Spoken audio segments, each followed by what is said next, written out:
Mars Polar Lander and Mars Climate Orbiter missions failed. We had to get back in the saddle. We had to get something landed on the surface of Mars. I thought it was honestly like a crazy idea given the amount of time that we have. The probability of failure was unacceptable. Engineers don't like designing when there are too many unknowns.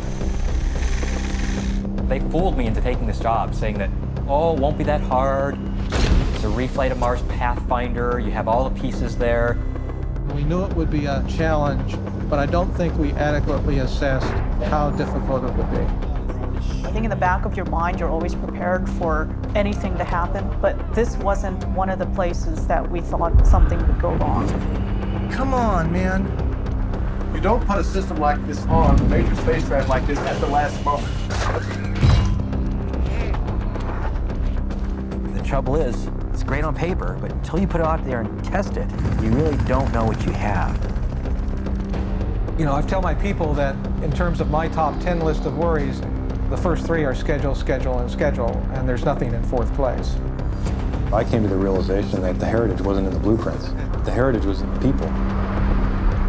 Our next pass through this, if it doesn't come together, it's an all-go-home thing. It's an over. 6 green board. 5, 4, 3, 2, 1.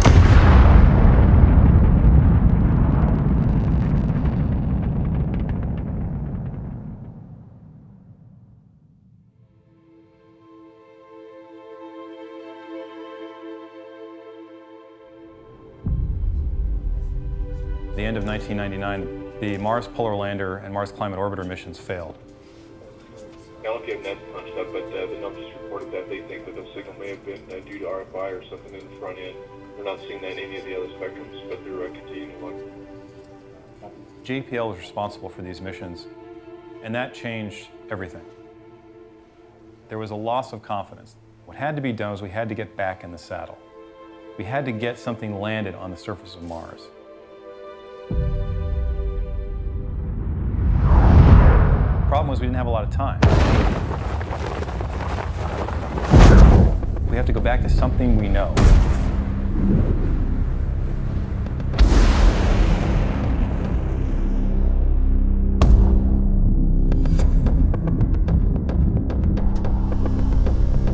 And what we knew is we knew the Pathfinder lander. And because of that confidence, we can do it in a short time. We got to take the Pathfinder lander and stick a rover in it.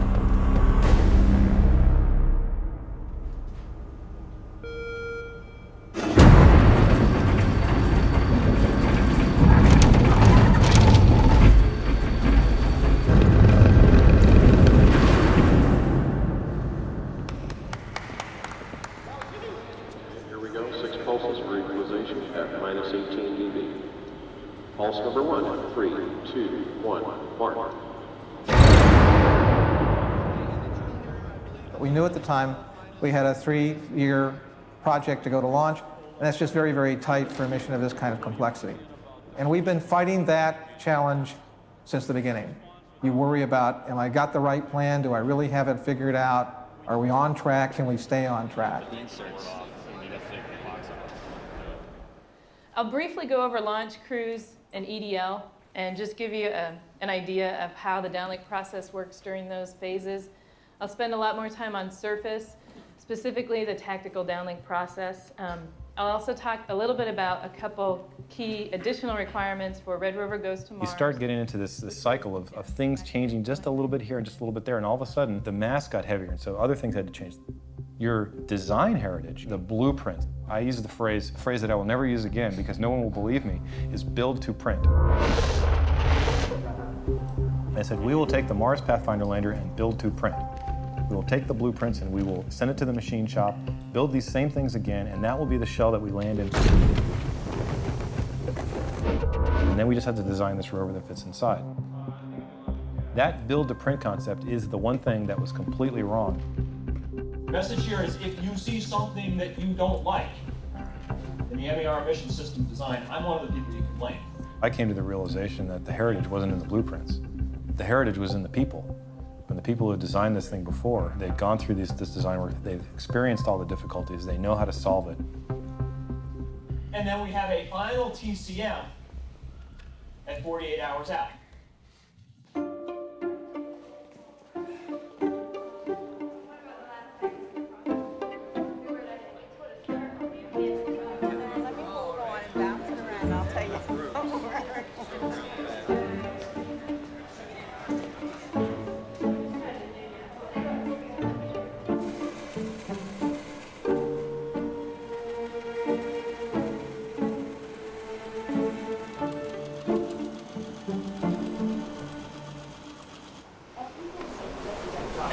These only weigh 40 pounds, but they feel like 100. We are building airbag systems to cushion a rover that's going to Mars. Well, we have a deadline to meet for testing, so we have to work a lot of hours and work hard and get it done on time and make it work good, too. A lot of it is sewing through these thick layers. It's very difficult. The stuff we coat it with makes it hard to go through. We've had to get special needles, special machines, and it takes a lot of strength to press it out with your fingers and sew it. I've done both. I've worked suit parts, I've worked gloves, and I've worked these. It's like peas and carrots, you know? Gloves are more delicate, more complicated mentally, smaller. This is physically challenging because it is heavy. We have a lot of questions because in the whole time you're building it, you're wondering, is this going to be right? Is it going to be okay? Is it going to work? You can't imagine the joy. We were jumping up and down when Pathfinder landed and was successful, and that's what we want to bring into this. How would you feel if you knew that something you have actually worked on and touched every day was on Mars? Our names are on Mars because we got to sign the lander panel of Pathfinder. And believe me, we'll have our initials in some of these scenes too.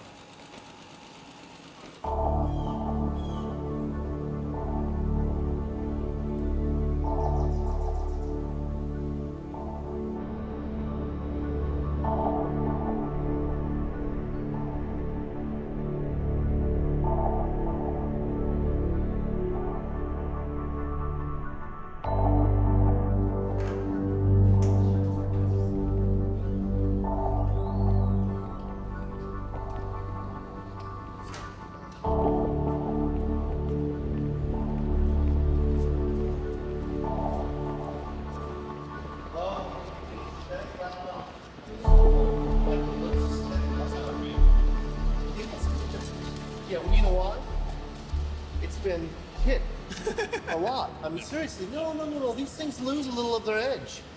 I mean, look, it's got the same texture down underneath where it's never been tested. This is the rock that was causing all the problems in the last test. So we were right up to the hairy edge. We're supposed to just be checking the box. We were waiting to see if we had a working airbag system. It was pretty scary. It's amazing. You never would have guessed that this rock would cause so much trouble. No, it's not. This is sharp. They fooled me into taking this job, saying that, oh, it won't be that hard. It's a reflight of Mars Pathfinder. You have all the pieces there.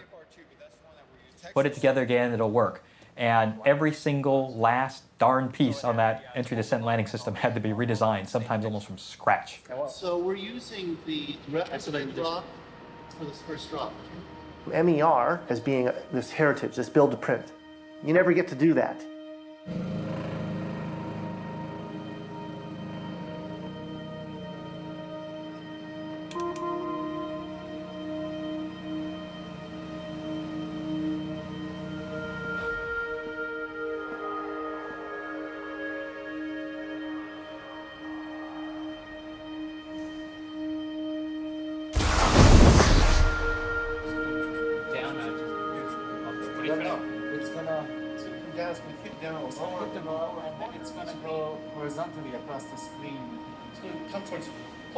From the perspective I own the overall system responsibility, but effectively I was more of a busybody, getting in Adam Stelson's way rather than driving the system.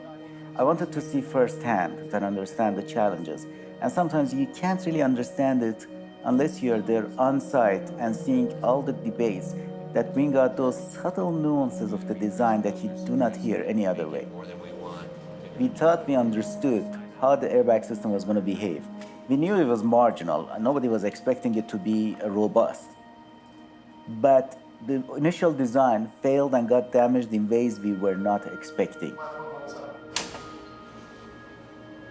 45 seconds. 4 seconds. 3 seconds. 2 seconds. 1 second. Release.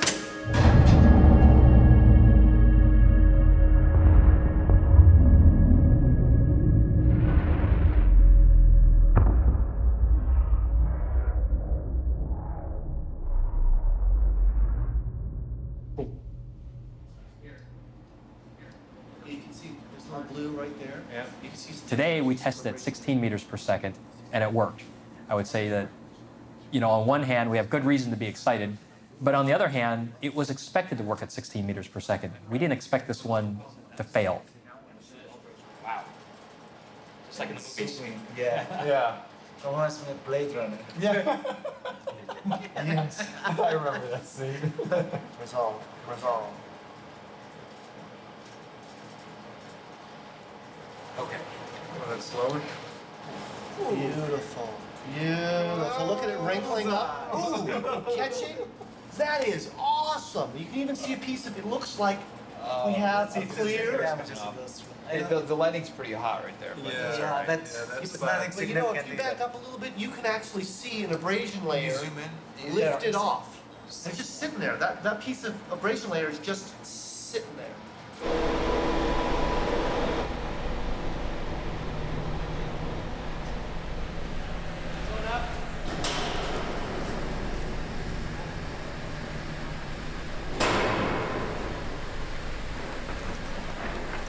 What we've got here is what we're calling classic airbag damage, where the outermost layers are there as sacrificial elements to protect the bladder layer. It's a lot like a bulletproof vest. It gets torn up and you tear the outside part, the outer layers of the vest, and you protect the user on the inside. In this case, it's the airbag and the lander.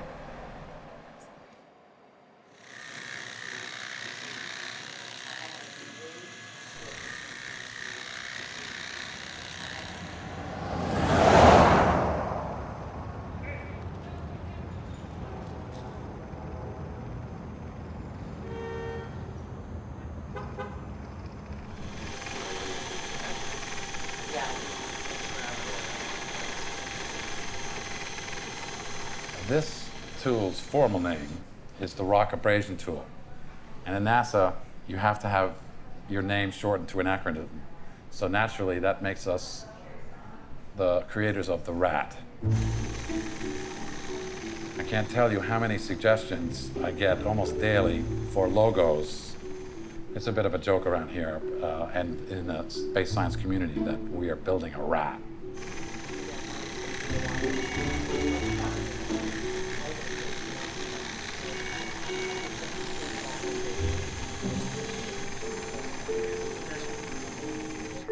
One of the biggest issues facing us is the dust skirt. To prevent the dust from coming out, perhaps billowing up, and damaging the other instruments. However, it's a very slow-moving drill and only sends up small wisps of material into the air. We don't like the skirt. It's almost as like you're saying, okay, we want to eject the dust for digging this hole so we can look in, but we're building a cover right around the hole at the same time.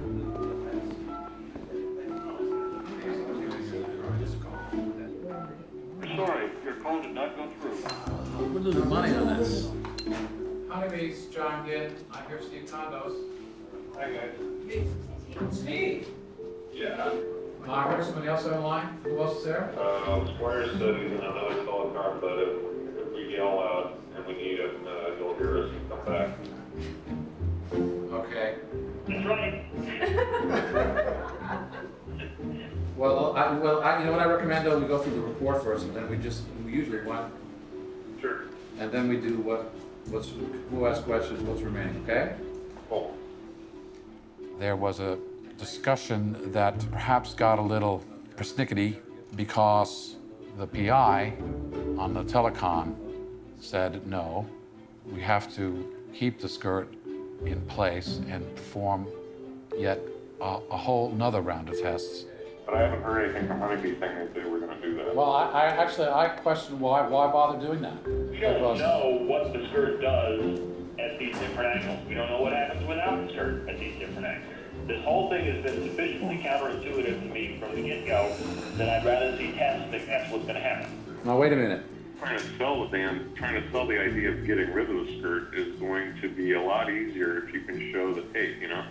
This thing creates, the skirt actually hurts things quite a bit. Yeah, where does the dust go? How fast is it, what velocity does it fly off at? Which direction is it going to go, etc.? I mean, does it fly off in a sheet, a cone? Well, that we agree we're going to test completely thoroughly. I was just questioning continued testing with the skirt, that's all. I just didn't quite understand why that should be so extensive. We'll do it. End of discussion, okay? From their perspective, I understand, their instruments, they're worried about them, so we'll do it. If you have a skirt, it winds up mostly inside the skirt. If you don't have a skirt, then... I'm happy as a clam. However, engineers don't like designing when there are too many unknowns.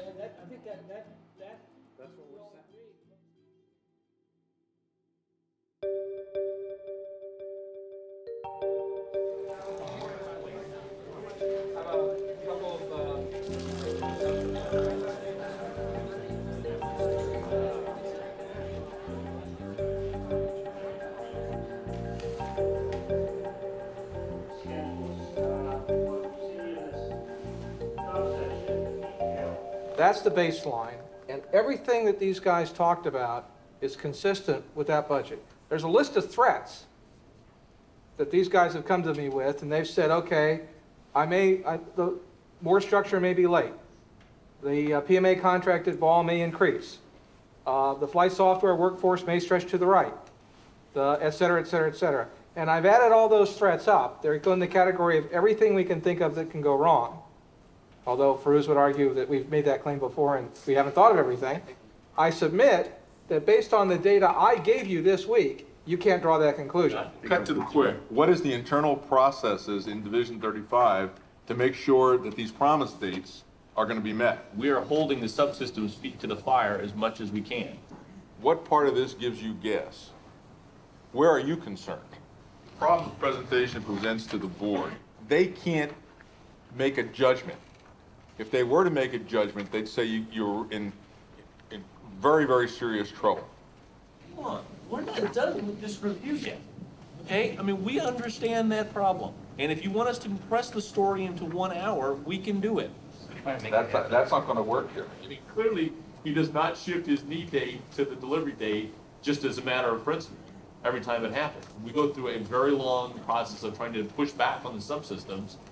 The procedures have got to be more self-contained. John's right. We got to clean it up. Mechanisms of peripherals and ACS, for example, we are hardware and software constrained big time, and so there are probably some things we can do. There's always something you can do, but a lot of it tends to be non-critical path activities. We have to go to some Lousy sites. Flat. We've had the whole mission's been around follow the water. That's what we've had that objective right from the start. Right. But if we go out into the middle of Elysium, we've lost that. We've lost the main objective, the main sort of theme of the mission. So it's an important issue.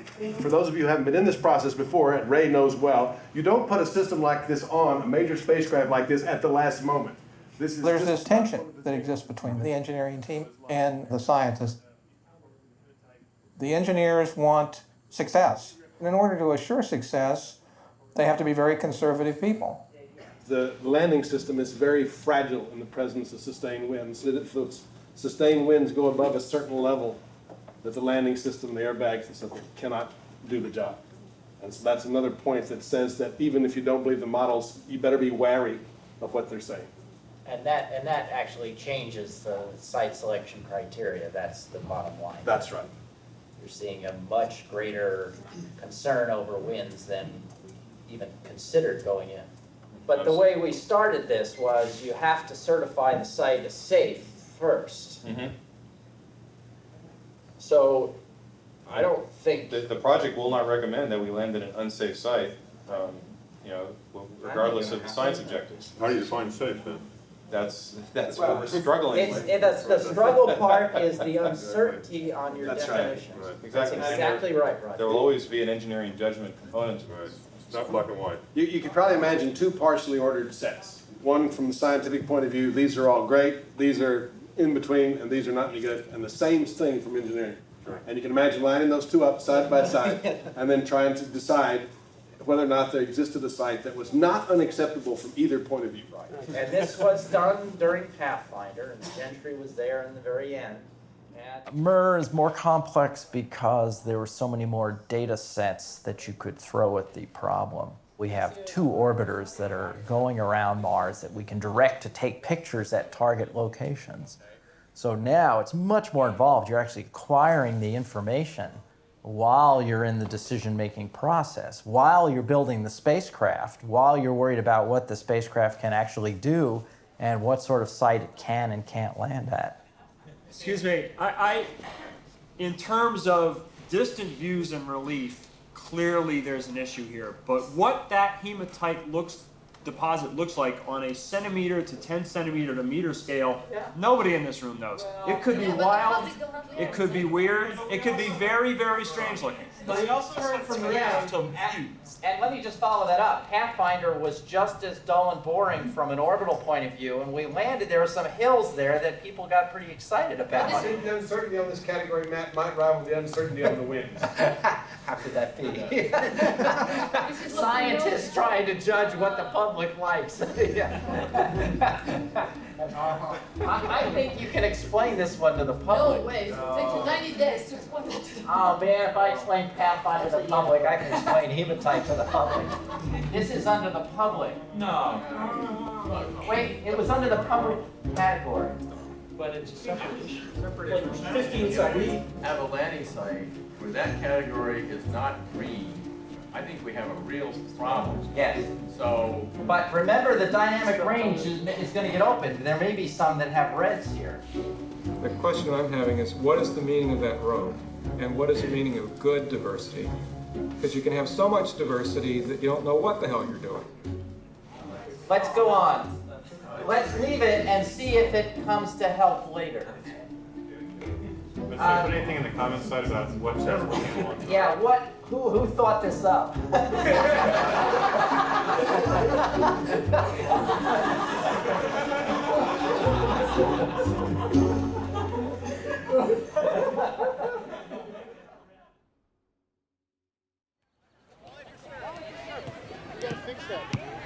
Arthur, can you find one more person? We need another person for this thing. They lost one. So the beginning of June of 2002, the year before launch picnic, we are 51 weeks from launch. Last week, the team went out and had a good lunch time and played a little volleyball. The schedule is the big concern on this project. You know, I tell my people that in terms of my top 10 list of worries, the first 3 are schedule, schedule, and schedule, and there's nothing in 4th place. And that's just very, very tight for a mission of this kind of complexity. And we've been fighting that challenge basically since the beginning.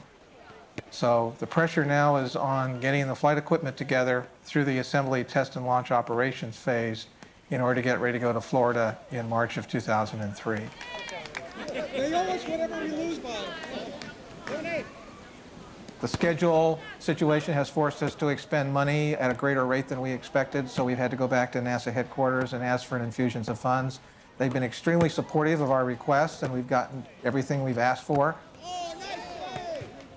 But in going through that process, you worry about, have I got the right plan? Do I really have it figured out? Are we on track? Can we stay on track?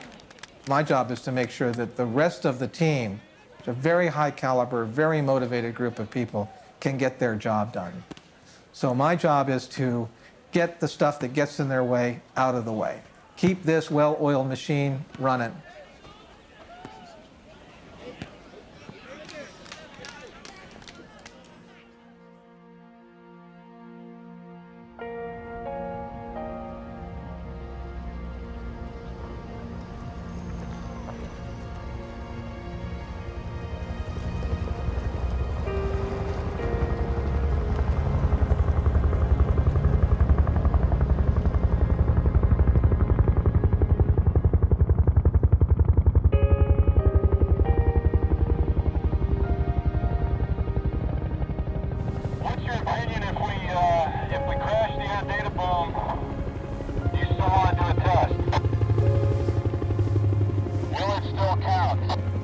I think since this is the 0 degree, it's probably worth doing. So I've got your concurrence that it will count as a test if it doesn't have the air data boom data. Are you questioning whether you're going to get air data boom data? The pilot indicates that we have a very high probability in these gusty conditions that we will smash the air data boom. Yeah, we'll go. We will count it. Got that, we're going.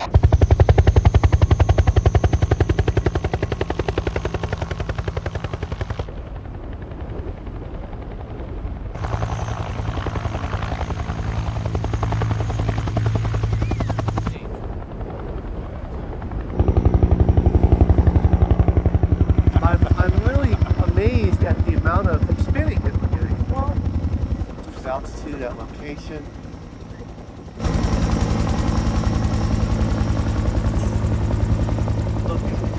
Look at it.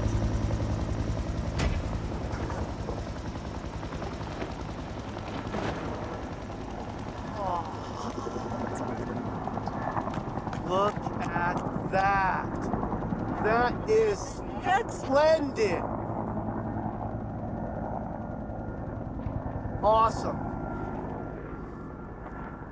Awesome.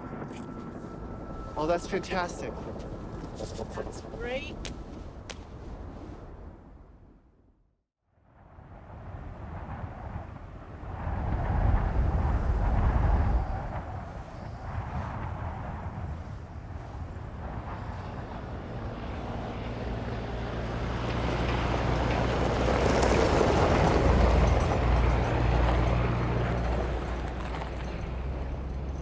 Well, here's the thing too. If let's say this one hits and it's a good test. We quickly found out that we weren't testing them the way they should have been tested. I think in the back of your mind, you're always prepared for anything to happen, but this wasn't one of the places that we thought something would go wrong.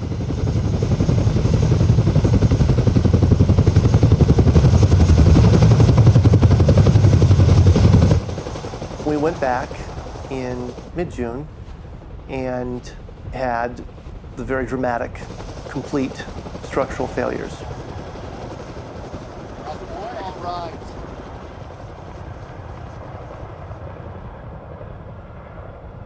We're ready. Looks good. Stabilize, count, and drop. 5, 4, 3, 2, 1.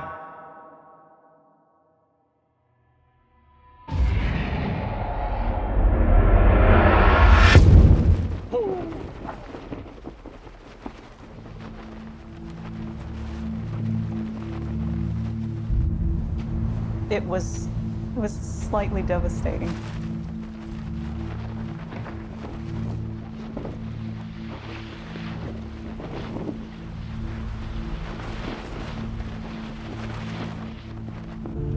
Significant, severe chute damage. Well, the political spin on this is pretty easy. Because this chute did not have any of the reinforcements that we put in to stop just these very kinds of failures, these kinds of failures are not surprising. And that's why we chose to use. You got to remember, these soft goods systems like parachutes or airbags, they are not readily amenable to analysis. The inflation of a parachute is actually a chaotic event.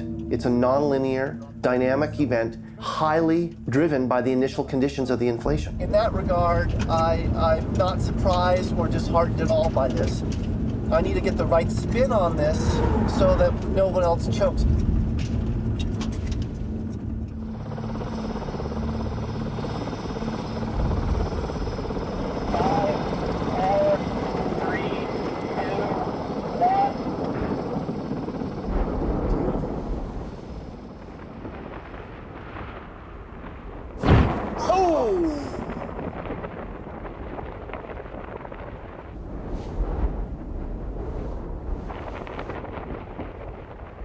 That was of a nature that just makes you're taken aback. It even takes a day or two to absorb the magnitude of what just happened.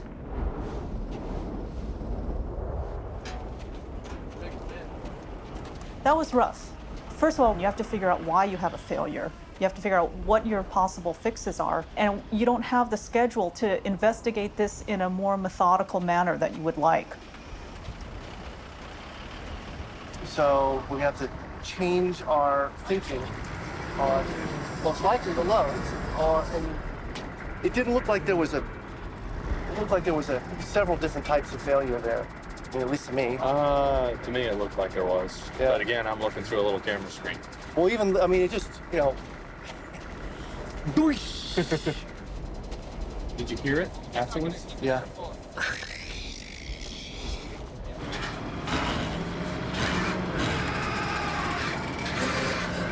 There it comes. It's coming to you, Dennis. This comes for you. It's coming to you. The fact that the parachute exploded, not a good thing. Well, yeah, I'd rather have it happen here than Mars. else. Yeah. That's right. Unfortunately, strictly speaking, that chute that just exploded was the chute that we were planning on taking to Mars. Complete structural failures. Repeated, complete structural failures of the parachute. And that was extremely distressful. I mean, that is a sense of panic, like, oh my God, what are you going to do about this?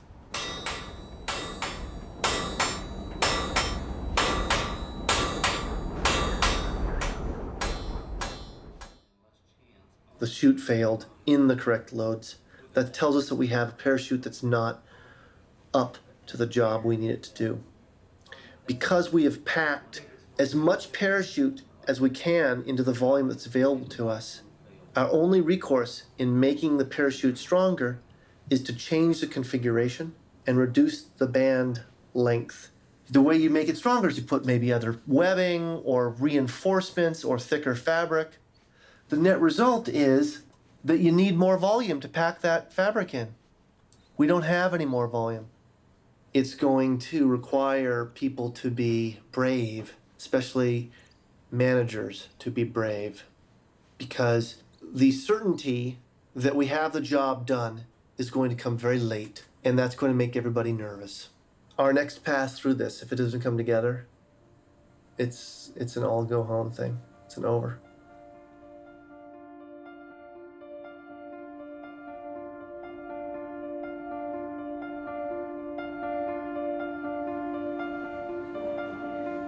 About a month ago, we began assembly, test, and launch operations. When the first part of the flight units or in our case, engineering models, are beginning to be integrated in the assembly facility where the spacecraft goes together. That's a big deal because it indicates that you now have completed enough fabrication that you can begin the test phase and begin to understand what it is we really have designed and built. And where did we build it a certain way and it behaves in a way that's unexpected, and to fix those problems so that at the end of that test period, we know exactly what the article will do so we can send it to Mars with confidence. We are doing 2 shifts per day. We started that from the very beginning. We knew it would be a challenge, but I don't think we adequately assessed how difficult it would be. I think that's been the biggest surprise. The trouble is, it's great on paper, but until you put it out there and test it, you really don't know what you have. So our electronics are failing at our vibration tests. Sometimes we find out it's a real problem. In other cases, we realize there's nothing wrong with it at all.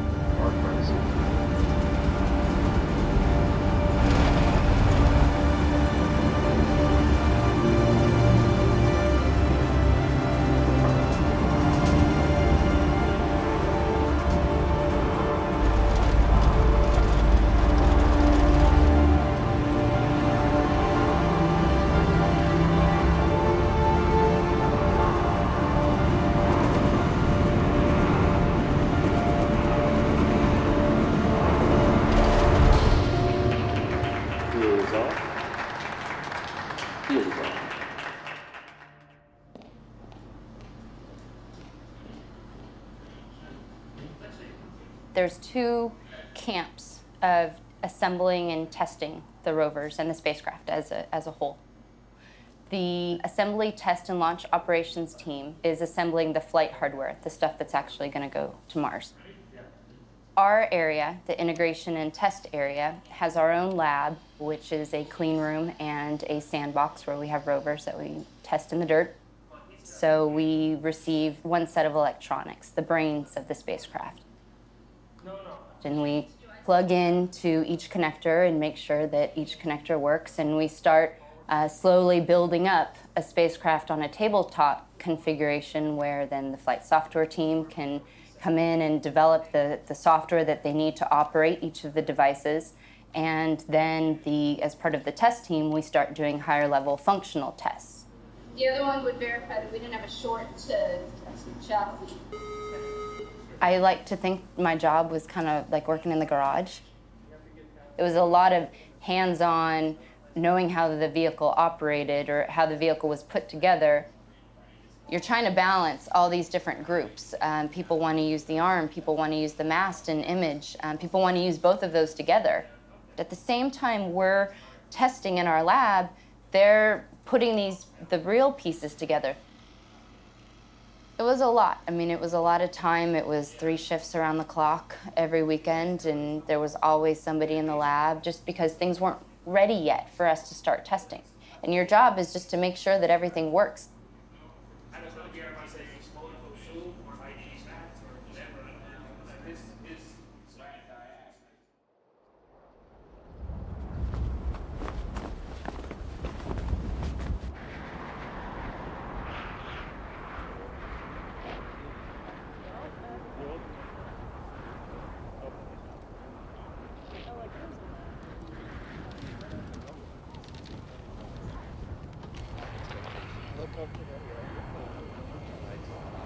I look at my type, please. Okay.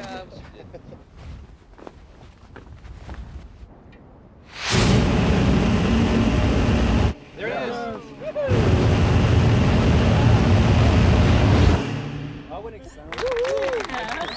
No motion at all. That thing was stable as a rock. It's moving a little bit. How much? That was. Man, that thing just. No stiffening on that, not at all. Did you hear anything now? Is there anything? How was it, Eric?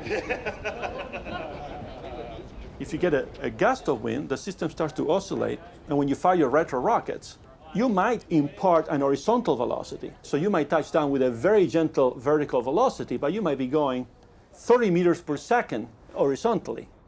When we did a statistical analysis of that problem for MER, it came out that the probability of failure was unacceptable. So we needed to come out now with a solution to that problem.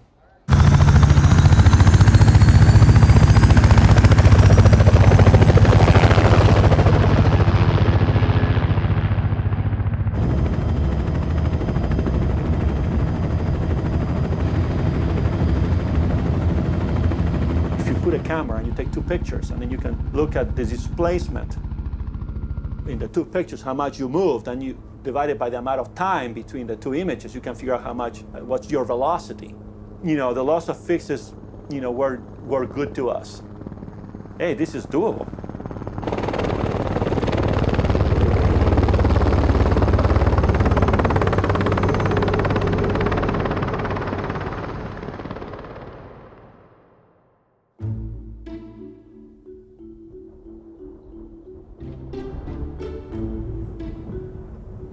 We are doing what is our most recent and possibly our last, actually, test taking the FIDO rover out to some mysterious field site, we do not know where. And it's a fantastic site. It's an absolutely wonderful landing site. It's got terrific geology, and best of all, there aren't any bushes. Because this rover doesn't like bushes. It's good with dirt, it's good with rocks, it's terrible with bushes because it's designed for Mars, where there aren't any bushes. Or where at least it would be a real discovery if we found one. We're going to come up with more than you can possibly execute on a drive saw. Okay? What will happen is if we get in there and we find out on the basis of UHF data that we can do remote sensing, but we can't do IDD, then I'll try to get the full set. The point of this test is to train the science team in how to do field geology with a robot that is somewhere else, and using it to simulate the kind of science that we're going to do on the Martian surface with the MER rovers.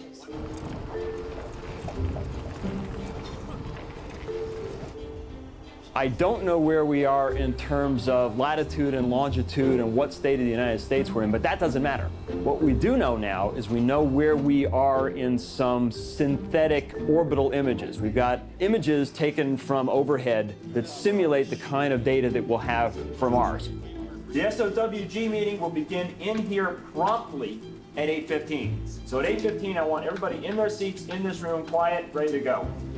Which rock we choose will be influenced not just by the geology, but also by where we're going to go after that.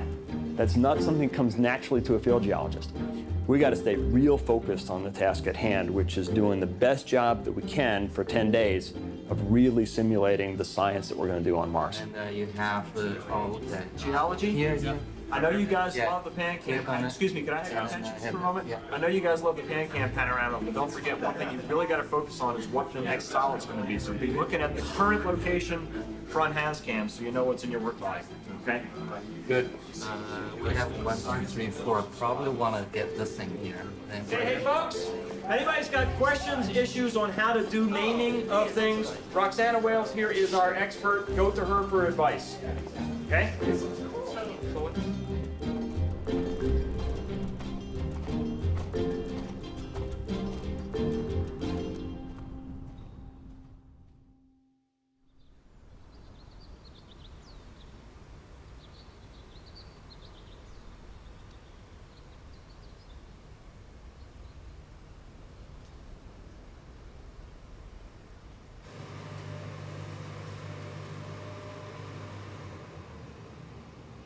But so 17, 18, 19, 3 days of testing. If we really knock them out like the two in a row, yeah, 2 a day. Maybe make wasty, right? Okay. I mean, that's just the only concern is that. Okay, so the other scenario is, then you start asking, But is if it we worth get- even getting 1 or 2 off now? And it is. It is. It's worth, look, if 1.6 fails, that's huge. That's right. And we have 3 mortars, okay? 3 GGs.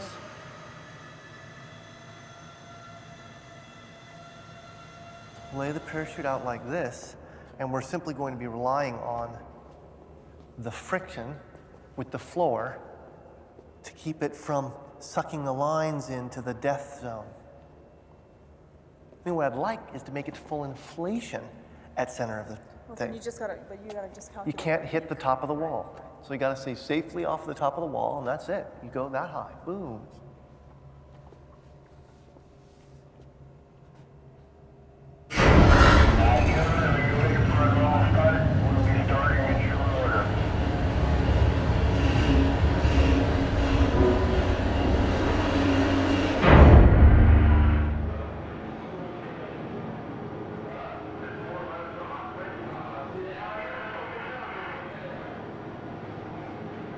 Four, 3, 2, 1.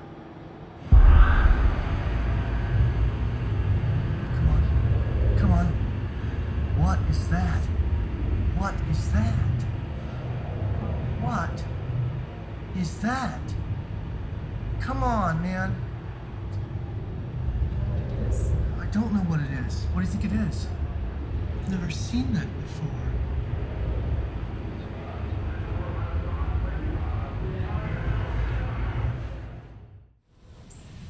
We are mobilizing or scrambling all forces to have a discussion at 12 p.m. Pacific on this subject. What? Am I breaking up? At any rate, but it is a, it may be a function of the geometric porosity, the gap size.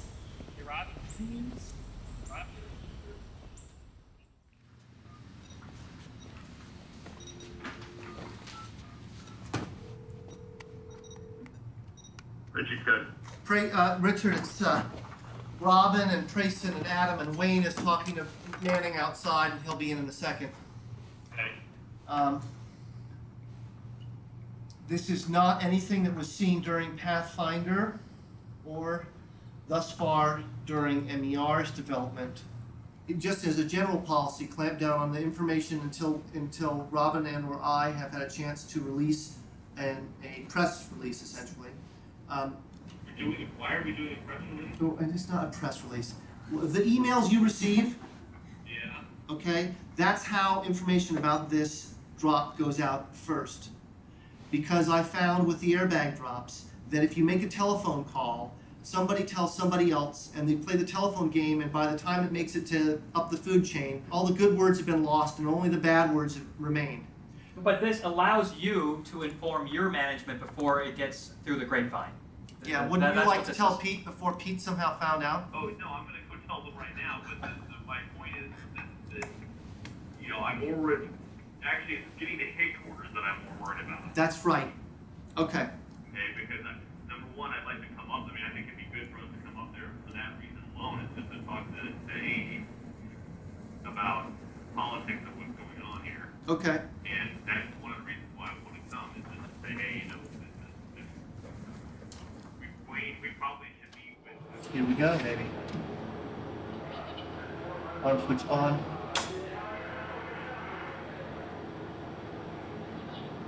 Two, one, fire.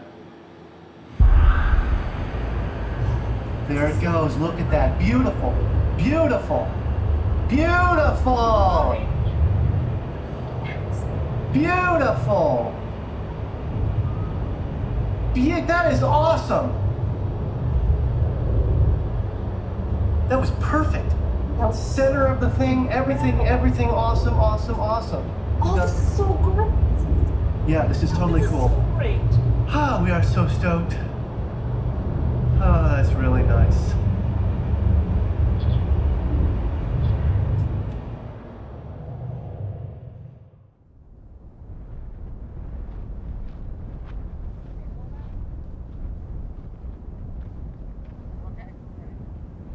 Ten, 9, 8, 7, 6, 5, 4, 3, 2, 1, pull!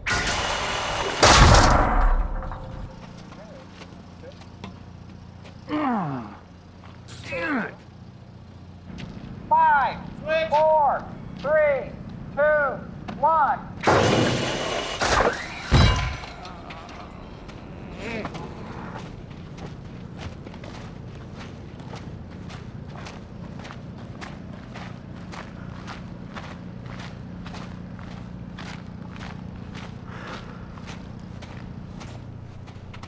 Can we pull the transition through?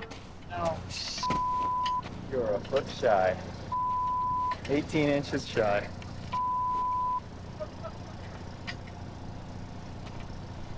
As soon as the transition got to the first roller, this broke.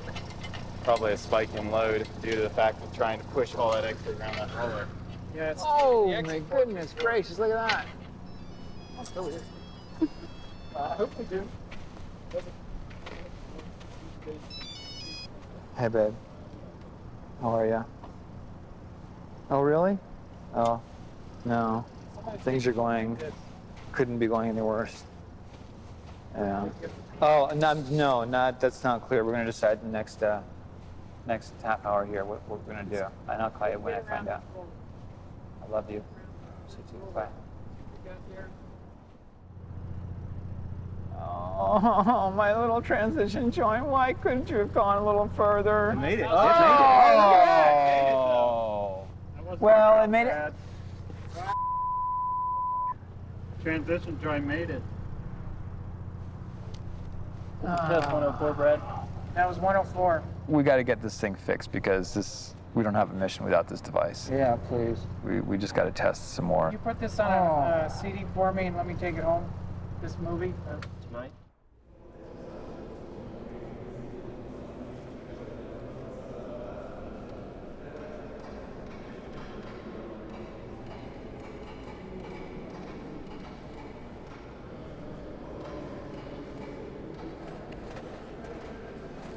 Yeah, let's do that then. Everybody's going to do something.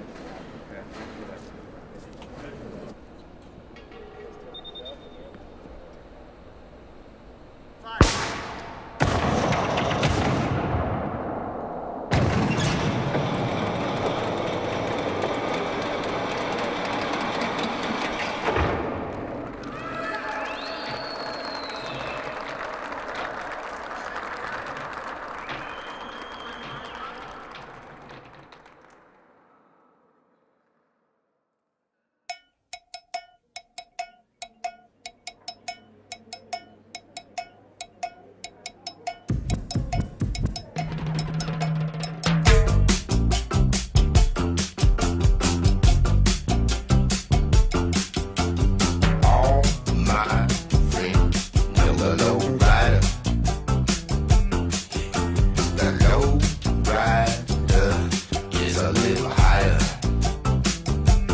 Start moving them out, guys, okay?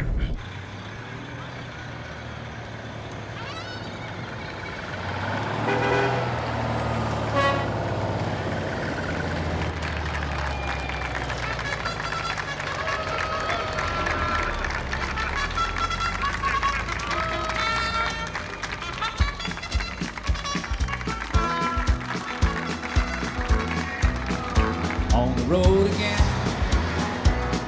Just can't wait to get on the road again. We're clear for takeoff. Life I love is making music with my friends. And I can't wait to get on the road again. Smile, guys, you're on candid camera. On the road again. Copy that, Pathfinder. Going places Next up, Kennedy. that I've never been. Seeing things that I may never see again. I can't wait to get on the road again. On the road again. Like a band of gypsies, we go down the highway. We're the best. I hope I don't get sentimental here and break up on my last convoy. Well, we're coming to an end. We've been about 2,425 miles. We got another 150 miles or so to go, and we'll be finishing up this particular wide load convoy, which will be my last convoy over the 41 years I've worked at JPL, but it's been quite an experience. This is my 19th mission that I've worked on. Of course, the role I also used to play most of the time was a spacecraft test engineer, where I was actually out on the floor doing the electrical integration, putting the things together, and then somehow or another I started picking up doing the logistics part as far as the transportation. So my first trip down here, not convoy, but project, was Ranger 6. And that was in 1962. Things are a lot different down here than what they are now. It's been a real experience. Quite a ride. Couldn't want anything better. And now it's been documented. So I don't have to tell it over and over again. I can show them the video, right? Yeah. How about if we pull all the trucks up just side by side? Think you can do that? I can't wait to get on the road again.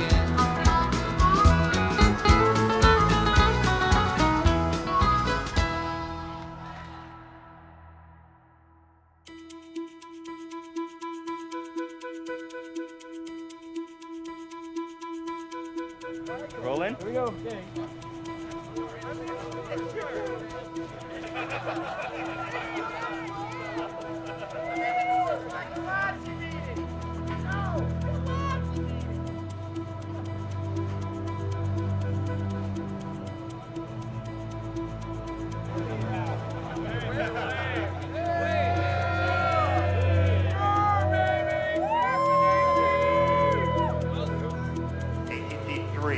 Power disable on.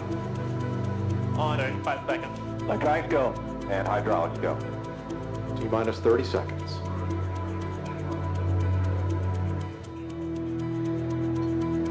T-minus 20 seconds. T-minus 15. T-minus 10, 9, 8, 7, 6 green board. 5, 4, 3,